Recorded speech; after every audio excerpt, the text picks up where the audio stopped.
Hello, hello, hello les potos, c'est Coach Pao. On se retrouve pour ta vidéo review du chapitre 283 de Blue Lock dans ce qui est le climax du match, l'ultime but du dernier match pour enfin clôturer l'arc Enel, le plus long de tout le manga.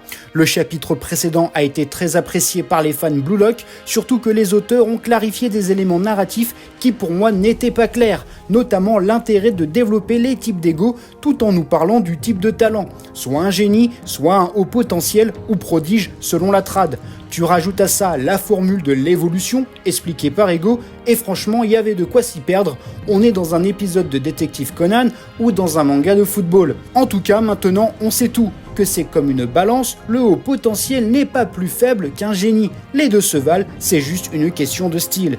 Par contre, à ce petit jeu du qui est qui, selon moi, on peut donc comprendre pourquoi les duos dans Blue Lock sont si proéminents. L'association génie et haut potentiel est certainement le marqueur de la réussite façon Blue Lock. D'où le duo Reo-Nagi, un haut potentiel avec un génie, Reo a un ego holiste et Nagi un ego individuel. Ça explique aussi le duo Loki et Charles et tant d'autres, comme Kaiser, ego holiste et prodige, associé à Ness, probablement en toute logique, un génie à l'ego individuel.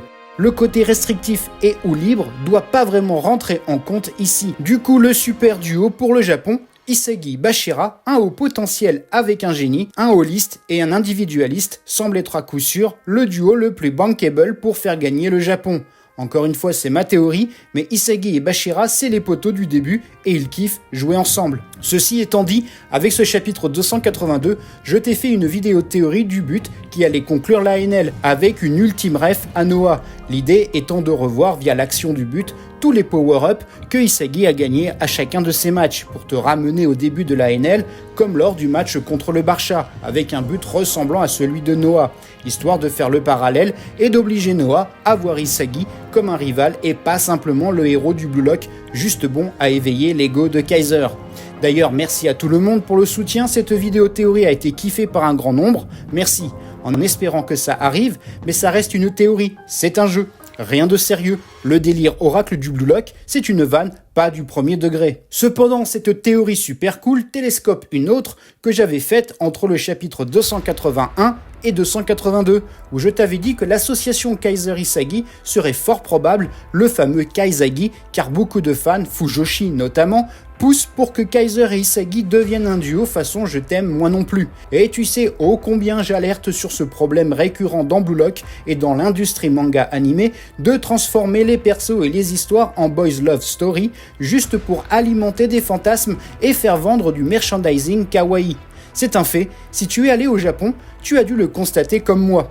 Donc on est face à deux théories possibles, l'une consistant à célébrer Isagi avec des refs à tout ce qu'on a vu pour t'amener vers son super but, digne de son idole, et une autre où on remet une pièce dans le jukebox fanservice du duo Kaisagi qui justifiera d'autant plus que Kaiser et Isagi seront transférés au Real. Une théorie dont je suis fier, je pense même avoir été le premier à en parler dans le YouTube Game francophone en avril 2023, une éternité. On verra donc si j'ai tort et tu pourras me chambrer si je me suis trompé. Bref, on se retrouve en fin de chapitre 282 avec le duel des monstres, le prodige Isagi et le génie Rin, avec à la clé un duel qui décidera de l'avenir du match. Pour ma part, ce combat de monstres devrait aller dans le sens de Isagi, sachant que pour moi, étant donné qu'il est le héros du manga, un manga shonen et pas seinen, il devrait l'emporter avec son but. Il n'y a rien de personnel là-dedans, simplement un fait logique. La NL, je le dis depuis des mois, c'est l'entraînement pour le mondial U20, donc c'est logique qu'il y a autant de power-up. Ce qui m'amène à ce commentaire du champion de la semaine, un certain Philippe Tanawa, qui m'a dit, avec des mots très sympathiques, que l'auteur est devenu complètement con, à pondre un Isagi de merde. Bon, déjà, il n'y a pas un auteur, mais ils sont deux, Kaneshiro et Nomura, enfin bref, passons. Il me dit qu'il est pro de personne, je lui avais demandé dans un autre com s'il était pro Rin ou pro Shido, car il s'étonnait de voir comment la NL était devenue, et pourquoi Isagi n'était pas dans le dur, genre pourquoi il perd pas. Il me dit que je suis un pro Isagi, jusqu'à la moelle épinière, sans aucun sens du discernement ni de sens logique. Là j'ai bien ri, sachant que toutes mes vidéos sont expliquées avec logique et clarté. Mais il doit les regarder avec de la merde dans les yeux, avoir 10 minutes de concentration pour lui, ça doit être trop dur. Et cerise sur son gâteau de caca qu'il a écrit, il me dit que je suis un gamin C'est pour ça que je kiffe ce type de scénario. Là j'ai éclaté de rire car là aussi c'est un mensonge que même Usopp de One Piece pourrait pas dire. Je suis l'un de ceux à dire que la NL est plein de défauts. J'ai même fait un short sur les aspects négatifs. En tout cas, comme toujours avec des gens comme lui, il conclut par « J'ai pas le temps d'argumenter avec toi. Moi je dirais juste que t'as pas d'argument tout court et que tu es juste un aigri, que le manga n'aille pas dans ton sens, donc mon gars tu sais quoi, lâche Blue Lock et passe ton chemin. Fais autre chose, essaye de faire un truc de ta vie au lieu de perdre ton temps à commenter la vidéo d'un gamin pro Isagi. Pour info, j'ai pas de perso préféré, mais j'aime bien Barreau et un intérêt pour Kaiser, Igarashi voire Kunigami. » Après donc ce message haineux de Fifi, on a quoi en première page du chapitre 283 ? Une vue aérienne de la surface de réparation du but allemand avec Rin à l'assaut pour le clash des monstres. Il reste 10 secondes pour les maîtres attaquants, à se demander s'ils ont été utiles avec leur entrée sur le terrain. Personnellement, j'ai pas trouvé. Raichi qui crie « Arrête-le », sous-entendu « Arrête-le, Isagi ». Rin nous montre qu'il peut lui aussi taper des accélérations façon Loki ou Zantetsu, où Mensah et Birkenstock, les défenseurs centraux du Bastard, ont été encore une fois inutiles. Loki kiffe la vitesse de son chouchou. Isagi fait face à son rival pour le clash tant attendu des monstres. L'éveil de Isagi semble se confirmer avec ses pièces de puzzle, dépassant même ses yeux comme si ça faisait un masque de super-héros. Le côté blanc de Isagi donne peut-être l'impression du Gear 5 de Luffy dans One Piece.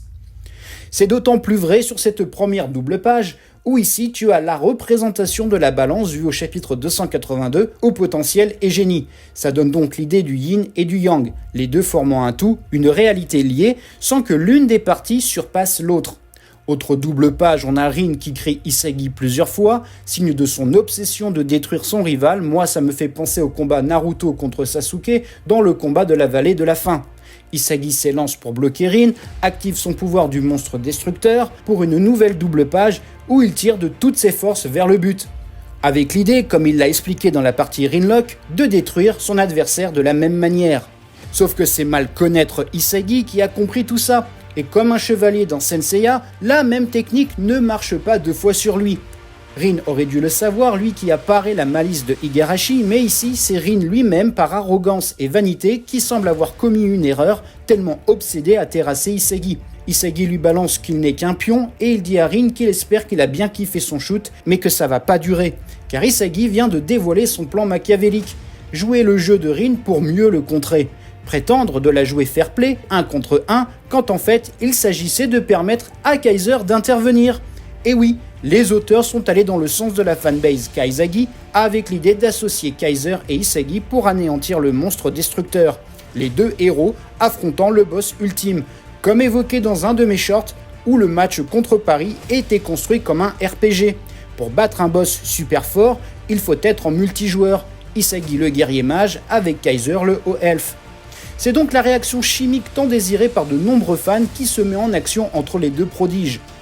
Ainsi ce chapitre qui n'est que des doubles pages, tu peux admirer la prise kung-fu de Kaiser afin de dévier le ballon, un grand classique dans Blue Lock lorsqu'il s'agit de bloquer un ballon, on fait un high kick. Le ballon dévié arrive tout de même vers les buts de Gagamaru qui semble être incapable d'intervenir pris par surprise. Le ballon touche le poteau grâce à l'intervention de Kaiser, mais le ballon poursuit sa course pour passer la ligne du but. Cependant, Gagamaru, avec ses réflexes d'homme de la montagne, te balance un arrêt plongeant surnommé la prise des griffes de l'ours. Ref de l'ours quand il capture du poisson dans les rivières, montrant sa rapidité et son agilité. Charles, Igarashi, Loki et Noah hallucinent de l'arrêt, mais le ballon avait une telle force avec un énorme effet que Gagamaru n'a pas pu le capter, voyant le ballon sortir. Corner pour les Parisiens logiquement. En dernière page, Gagamaru célèbre son arrêt, le mec devient spécialiste pour arrêter les grosses frappes des superstars adverses. Après Barreau, au tour de Rin. À coup sûr, sa prime va monter. Isagi serre le poing comme un signe de victoire. Reste plus que 1 ou 2 chapitres avant le but, si le tome 32 se finit au chapitre 285 avec 10 chapitres. Si on n'a pas de but, ça serait la première fois qu'un tome Blue Lock n'en montre pas.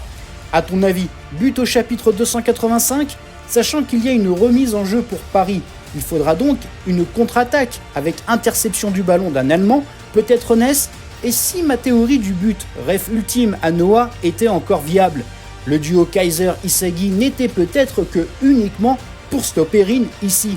Qu'en penses-tu? La réponse dans la prochaine vidéo. Blue Lock est sans pitié, seul le plus fort survivra. Voilà, c'est tout pour aujourd'hui, tu peux ranger tes crampons et on se retrouve très prochainement pour parler des arcs narratifs, des joueurs, des équipes, des théories, de l'animé. Il y a tant à dire sur Blue Lock. Commente, like, abonne-toi, c'est important pour faire vivre cette communauté. Merci infiniment. Panenka et Sombrero, allez ciao.